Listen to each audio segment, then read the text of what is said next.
America Bharat को तेल बेचने के लिए तैयार हो गया है।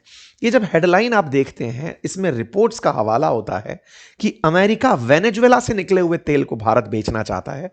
जब ये हेडलाइन बनता है और इस हेडलाइन में जानकारी आती है कि भारत की जो रिलायंस है वो इस समय यूएस से परमिट प्राप्त करने के प्रयास में है कि वो वेनेजुएलन ऑयल को लेना चाहती है, तो कुल मिलाकर के रशिया ना सही, वेनेजुएला सही, ये हमारी मौका परस्ती है या फिर बाजार के बेहतर विकल्पों को चूज करने की कला।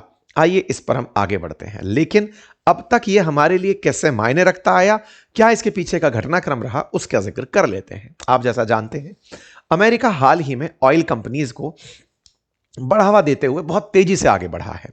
अपने आप को 66 ऐसे संगठनों से बाहर किया, जिनमें से 17 तो वो संगठन थे जो पर्यावरण में पॉल्यूशन को कंट्रोल करने के लिए थे, या कहिए इकोलॉजी और एनवायरनमेंट के लिए थे। उससे बाहर निकला। उसने साफ बता दिया कि मेरा कुल फोकस फिलहाल ऑयल एक्सप्लोरेशन पर है, ऑयल निकालने पर है। लेकिन सारा तेल अमेरिका खुद कंज्यूम नहीं कर सकता। माना कि ऑयल का बड़ा कंज्यूमर है, लेकिन उसे ऑयल कंज्यूम करने से ज्यादा ऑयल बेचकर पैसा कमाना है।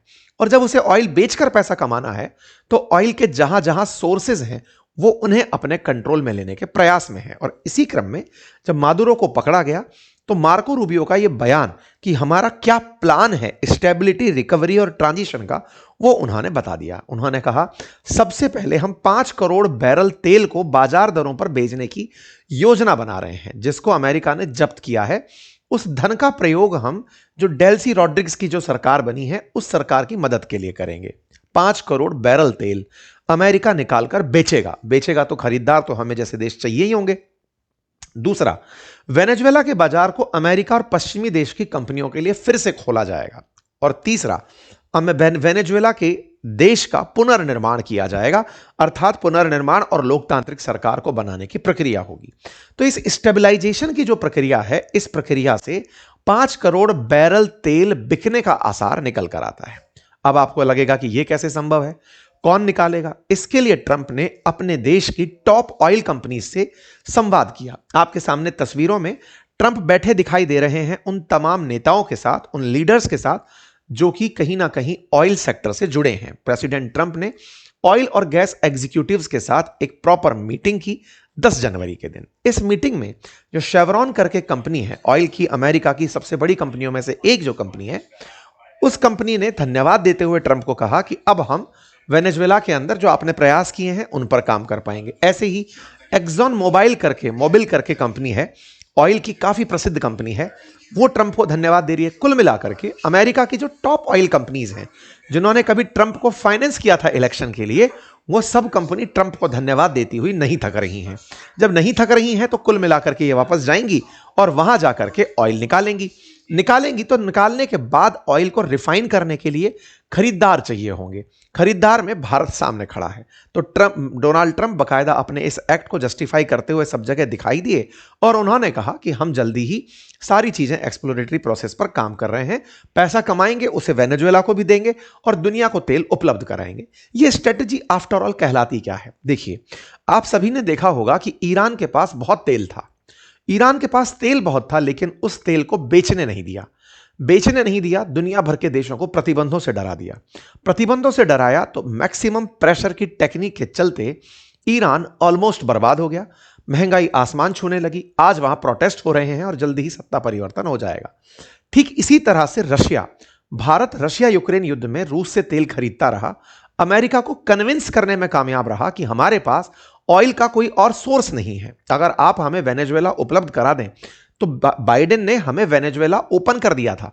हमने 23-24 के अंदर वेनेजुएला से तेल खरीदा भी है। लेकिन ट्रंप इस तरीके को रशिया पर अप्लाई करना चाहते थे कि रूस पर मैं इतनी पाबंदियां लगा दूंगा कि रूस के पास तेल होते हुए भी वो बेच नहीं पाएगा। उसके खरीदारों को मैं डरा दूंगा। माल भले ही वो रखकर बैठा रहे, खरीदारों को डरा दूंगा। तो भारत और चीन जैसे देश, जो कि रूस के सबसे बड़े ऑयल आयातक हैं, ये देश ट्रंप के इस प्रेशर में पीछे हटने को तैयार हुए। रिलायंस ने इस महीने साफ कहा कि वो 1% तेल रूस से इस महीने नहीं लेने वाली है। ऐसे में क्योंकि भारत की एक तरफ तो अमेरिका से ट्रेड डील अटकी पड़ी है और अमेरिका रूस को आइसोलेट करना चाहता है। देखिए, अमेरिका ने पहले भी सोवियत रूस को तोड़कर 15 देशों में बदला था। रूस के पास तब भी बहुत संसाधन और पावर थे। आज भी वो अपने खरीदने और बेचने की क्षमता के आधार पर दुनिया पर राज करते हुए रूस को फिर से आइसोलेट करने जा रहा है। और उसी क्रोनोलॉजी में उसने वेनेजुएला को कब्जा है कि भारत जैसे देश को तेल का अगर विकल्प दे दिया तो फिर रूस से ये तेल नहीं खरीदेंगे। और इसी क्रम में US willing to sell Venezuelan oil to India, ये हेडलाइन बनती है। बड़ा सवाल, क्या वेनेजुएला और इंडिया ने कभी तेल खरीदा बेचा है? क्या रिलायंस पहले भी कभी तेल खरीदती रही है? तो देखिए, रिलायंस के पास जामनगर में जो रिफाइनरी है वो वर्ल्ड की हैवी ऑयल रिफाइन करने वाली सबसे बड़ी रिफाइनरी है। एक तरीके से जो रिलायंस का जो वेनेजुएला से ऑयल निकलता है वो हैवी ऑयल होता है, उसे हर रिफाइनरी रिफाइन नहीं करना चाहती, उसमें बहुत ज्यादा गाढ़ापन होता है। ऐसे में वो तुलनात्मक रूप से मार्केट में सस्ता मिलता है क्योंकि रिफाइनिंग में मेहनत बहुत है। बाजार से कम $5-7 प्रति बैरल तक बाजार की कीमतों पर सस्ता मिलता है। लेकिन जामनगर रिफाइनरी उस तरह के क्रूड के लिए पूरी तरह उपयुक्त है। ऐसे में रिलायंस पहले भी वेनेजुएला से तेल खरीदता रहा है। आपको इतिहास में लेकर चलूं तो 16 से 19 में रोजाना 3 लाख बैरल प्रतिदिन वेनेजुएला से भारत तेल मंगाता था। इवन 2018 में तो हमारी कुल जरूरत का 6.7% तेल हम वेनेजुएला से मंगाया करते थे। लेकिन फिर क्या था? फिर ट्रंप आए थे। ट्रंप के काल में निकोलस मादुरो की सरकार पर दबाव बनाया गया, पूरी तरह से इनके ट्रेड को रोकना शुरू हुआ। 2021 तक आते आते ट्रंप ने रुकवाकर हमारे तेल के इंपोर्ट को 1.1% कर दिया। मतलब 22-23 में तो जिस समय यूक्रेन का युद्ध शुरू हो रहा था उस समय तो हमने वेनेजुएला से तेल खरीदना लगभग जीरो कर दिया। लेकिन 22 में रशिया यूक्रेन युद्ध शुरू होता है, दुनिया में तेल का संकट खड़ा होता है, यूरोप रशिया से तेल खरीदना बंद करता है, जिसके चलते यूरोप जिन जगहों से भारत तेल खरीदता है वहां से खरीदने निकल पड़ता है। इसलिए दुनिया में तेल की कीमतें बढ़ने लगती हैं। भारत अमेरिका से कह के रूस का तेल खरीदना शुरू कर देता है। परिणाम क्या होता है कि 22-23 के मतलब 22 के शुरू हुए युद्ध के चलते 23-24 में भारत के अंदर तेल फिर से इंपोर्ट होने लगता है। हम प्रतिदिन 1.91 लाख बैरल तेल इंपोर्ट करना शुरू कर देते हैं। अमेरिका से धीरे धीरे हमारा तेल परचेज शुरू होता है। लेकिन तेल परचेज होते होते ट्रंप फिर से आते हैं। वो इस बार वेनेजुएला का इलाज रशिया के लिए करना चाहते हैं कि ठीक है, तेल तो खरीद रहे हैं ये लोग, अगर परमानेंट ये तेल मेरे पास हो जाए तो रूस पर मैं सब तरह का प्रेशर डाल दूंगा। यहीं से शुरू होता है यूएस का टैरिफ वॉर। वेनेजुएला पर 25% टैरिफ लगाया जाता है। हम बकायदा अमेरिका से परमिशन लेके बैठे हुए थे। रिलायंस ने अमेरिका से परमिशन ली हुई थी कि वो तेल परचेज करता रहेगा वेनेजुएला से। लेकिन उसे दिक्कत हुई जब वेनेजुएला पर 25% टैरिफ लगा। रिलायंस ने इस 25% टैरिफ के चलते वो तेल खरीदना बंद कर दिया। अगर $60 प्रति बैरल के हिसाब से तेल आ रहा है और उस पर ₹15 का टैरिफ लग जा रहा है तो वो हमारे लिए फायदे का सौदा नहीं हो रहा था। तो हमने कहा कि भाई सस्ता नहीं मिल रहा है, हम नहीं लेंगे। रिलायंस ने तेल खरीदना बंद कर दिया और इंतजार करने लगा कि कभी स्थितियां सामान्य होंगी तो तेल खरीदेंगे। इधर अमेरिका ने वेनेजुएला की रणनीति बनाते बनाते रूस की रोजानेफ्ट जैसी और ल्यूकोइल जो कंपनियां हैं उन पर पाबंदी लगा दी। पाबंदियों का परिणाम निकला कि रिलायंस उनसे तेल नहीं खरीद पाया। अल्टरनेटिवली तेल खरीदने के सोर्सेस की तलाश शुरू हुई। इतने में ट्रंप ने वेनेजुएला पर कब्जा कर लिया।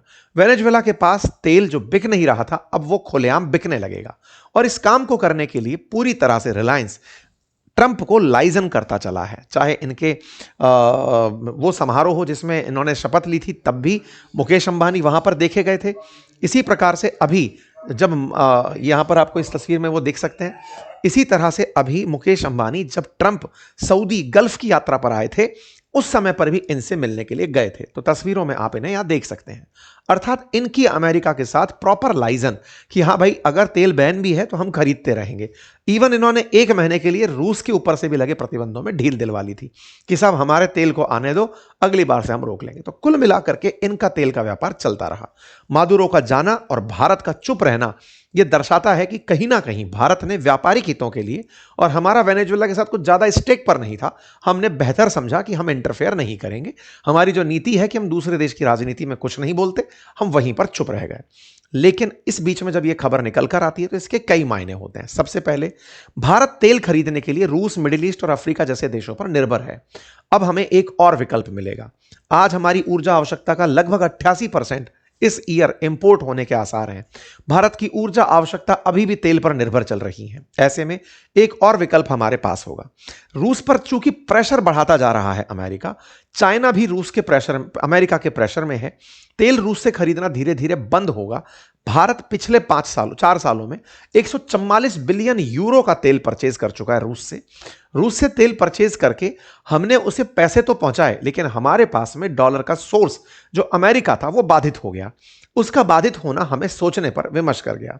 एक तरफ अमेरिका हमें और डॉलर से तरसाने के लिए 500% टैरिफ की धमकियां दे रहा है। हाल ही में अमेरिकी एक सीनेटर ने इस बिल के लिए इससे परमिशन ली है कि सर मैं वो बिल ले आऊं क्या। इससे भारत के ऊपर चिंताएं बढ़ती हैं। अगर भारत अमेरिका के साथ ट्रेड डील चाहता है तो उसे रूस से वैसे भी इंपोर्ट रोकने पड़ेंगे।